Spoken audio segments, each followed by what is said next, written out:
don't know what it is, but I got it. Aura shining bright and I got a clean conscience. They ask me how I do it, shit, I channel different energies. Talk to the heavens and battle different enemies.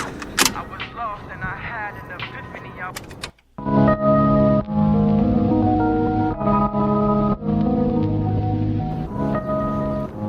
So, Mistakes That Matter. It is one of my favorite EPs at the moment right now. I don't believe I can stress how well that record is crafted. It just came out. Richie Ray is like 31 years old. The guy got some years on him, you know what I mean? But oh my god, is that record amazing. It's 10 songs, but 5 of them are skits. And the skits are fucking fire. It's basically a story about the mistakes that he's made in his life, you know, and it alludes to a lot of things and alludes to like greatness. But it doesn't make you thirst for something great because it gives you enough to satisfy you.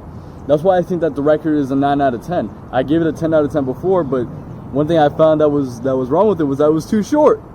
Record had 2 little songs, and Richie Ray has a lot of substance to him. He's heavily influenced by people like Kendrick Lamar, heavily influenced by people like Absol, you know, J. Cole. I actually found out about him because I was on Instagram looking at a J. Cole post because he just released his new album. Now, I'm not a huge fan of Cole. I really only liked For Your Eyes Only and a few tracks off of 2014 Forest Hill Drives, but I do think he has a lot of talent to him.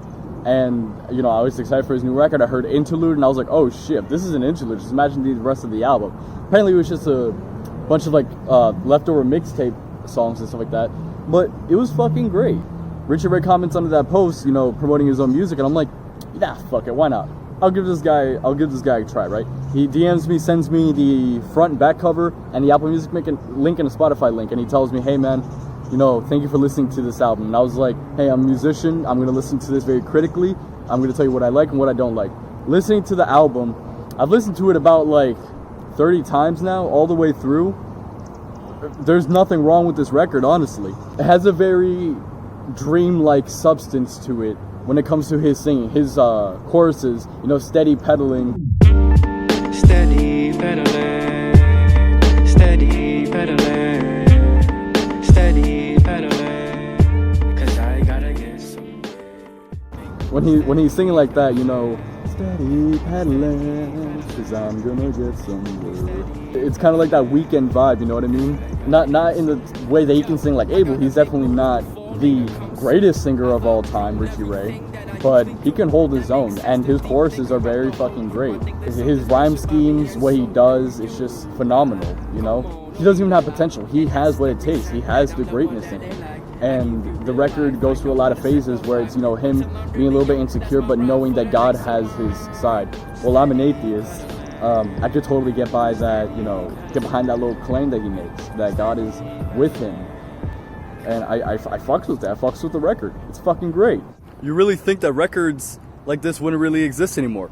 Or you'd expect that it would be, you know, a little longer. But this shit's like 24 minutes.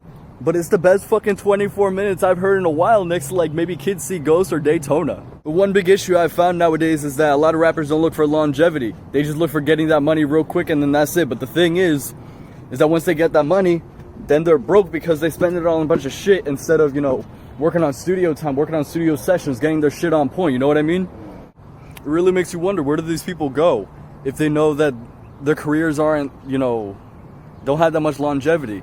It's like you're playing the long game, you know? When you're a conscious rapper, when you pick like some really fucking great beats. Because Richie Ray doesn't just pick like some weird like conscious rap beat, whatever type beats and then hops on that shit. No, he picks some pretty mainstream beats, and his energy is just fucking great, especially if you listen to the SoundCloud shit. The quick check, what does it really do in the long run? You're rich for a little bit, but then once you try to get back into the studio, you're fucked. That's why it's important for people like Richie Ray to exist, to set examples. I remember Sean C said that that's hard to see Kendrick's influence anywhere. Because even though Sean C agrees that Kendrick is one of the greatest rappers of all time, my personal favorite, not my favorite lyricist of all time, but just all around, he's my favorite. He makes the best songs. He makes the things that really hit me in the soul, you know what I mean? Obviously, I know that there are better lyricists, a lot of people who have a lot bigger energy, but it's just, I don't know, Kenny hits different. He hits different. And Richie Ray kind of scratches that itch that I've been feeling since Kendrick left. Now, I'm not saying he's a Kendrick copycat, because by no means can he be compared to Kendrick. Not that he's not as good as him, but their styles are so distinctly different. Kendrick doesn't sing, usually. But Richie Ray got a nice voice. He got a pretty enjoyable voice, you know what I mean? In a time during COVID where there is not enough people releasing music, and it's mostly just the people who are fucking whack, who have nothing to say, releasing music, the game kind of gets saturated a little. Now, I'm not saying you need to be on that conscious shit to make good music, you know? There's plenty of rappers out here who don't really speak on that conscious shit, but they still got shit to say, you know what I mean? They still got bars and still entertaining as fuck to listen to. But it's not sustainable. Now, don't get me wrong, when I say sustainable, I don't mean their music isn't gonna last a long time. No, they definitely are. They definitely are gonna live a long time. People are gonna remember those good days where everything stayed stuck in their head because it was so, you know, catchy. You didn't really have to think too hard about it. It was just entertaining. But a big issue that I see with it is that these people, they oftentimes want to get out of that bubble. You can stay on that conscious shit and still make some catchy ass songs. A lot of people, they don't put their full heart and soul, they don't go completely real in what they're trying to say, and it leaves a lot of room for improvement. But I feel like Richie Ray, with how old he is in the game, you know, he's 31 years old, just starting out. Even though the album, it says that he's been grinding since 1994. That was the age inside his album. Oh shit, where's the lighting? That's around the age that his mother died. It makes you really think, you know, because he puts a lot of heart and soul in that album, especially songs like Glory. Glory really hits me in my soul, and I don't know why, but that shit almost makes me fucking cry like a little bitch. Glory isn't even that sad though, that's the thing.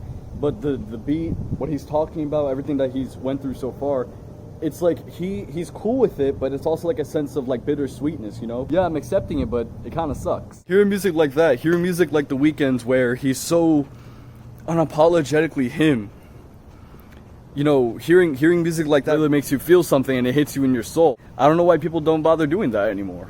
I mean, don't get me wrong, there's a lot of them, and if you say that there isn't, you kind of have to start looking in the right places, buddy, because there's good music everywhere. You just gotta look. A lot of people say that rock and roll is dead. It's not. It was never dead. It just left the mainstream. That's like saying that, you know, blues is dead, jazz is dead. Fuck no. Think about it. Do you really think you're gonna be hearing people like Lil Pump or Tekashi 6ix9ine in the future, unless they're gonna be the ass of a joke? You can make cloud rap, but at least make it fucking interesting. Some of the most minute, degrading music that you're ever gonna hear. Maybe for a period of time it might be interesting, but because it's a new sound, oh shit, new sound, you know? Gotta get involved with this shit. But eventually it's gonna die out. They're not gonna be in the conversation with the greats. They're gonna be looked at as jokes. They're gonna be the ass end of a joke. Which I guess is good for them, you know? Fuck it. You guys get remembered for being a joke. It's like, yeah, you'll get remembered. But for what? What are you gonna do after? People are just gonna remember you as that dick who wanted to get in with everybody, disrespected just every single code, and then probably got yourself killed. Richie has the hip-hop soul that you don't really see anymore. A lot of people think that you want to become a rapper because you get the money. Rapping is not all about the money. Richie Ray at some point in his album said, it's somewhat about the money, but can you really blame me when I'm so fucking hungry? He has that hunger in him to strive to be one of the greatest rappers to exist right now. And shit, who fucking cares if he's doing it for the money, you know? As long as he has the substance to do it, I say fucking go for it. Get that fucking bag, man. My grandma is the reason that I'm really living. Y'all wanna know why I'm doing this? Say it ain't about the bitches, somewhat about the money. That shouldn't be a problem, cause I'm so fucking hungry. But I do this cause I'm destined. Hey yo, I do this cause y'all niggas bore me. Hey yo, I do this for the glory. People like Danny Brown, people like Brockhampton, like those rap groups, Tyler the Creator, Earl Sweatshirt, they're pushing the boundaries that people like MF Doom were pushing before in the underground, but now they're bringing it to the mainstream, which is fucking great. People are starting to open up their eyes that, you know, cloud rap, trap, it's not longevity anymore. It's all about the bars now. Same way how it was before. That sort of boom bap era, you know, gangster rap sort of shit, you know what I mean? That's what they're trying to gravitate towards now. I gotta say, in the future, you guys are gonna see, you're gonna mark these words. This video is gonna go viral someday. you know, 16-year-old kid in 2021 discovers that Richie Ray is gonna be the best fucking rapper, you know, among the greatest. If I had to tell you who I thought was the next voice of hip-hop for the future generation, I would have to say it's Richie Ray. Trap is dying out. There aren't that many artists that were really, you know, pushing the boundaries of trap besides maybe Travis Scott and, you know, Future. Sometimes, you know, maybe a hip-hop artist will hop on a trap beat, but then you find out like 3 years later that the sound just is very dated. And now with the fact that people are realizing that the XXL freshman list is getting worse and worse, you know, with the fact that they're prioritizing many trap artists nowadays, and then finding out that those people don't get anywhere except for maybe like a Polo G and shit like that, but he's still on that conscious shit, you know what I mean? It's becoming more and more evident that conscious rappers are the new wave now, that they have longevity, because people like 6ix9ine, people like Lil Pump, they have to stay in the drama for months, you know? If they're not in the drama every other week, people forget who the fuck they are or that they exist. All I'm trying to say is that people like Kendrick, Joey Badass, those are the people that have longevity. Ab-Soul, Isaiah Rashad, you know, those are the type of people. J. Cole, shit. Those are the type of people that are staying on the longevity. I know Polo G got a big future ahead of him, and that's why I think that personally, someone like Richie Ray is the voice of the next generation. Keep me alive, the thoughts and the memories, songs are remember me. Oh yeah, set the vibe, keep me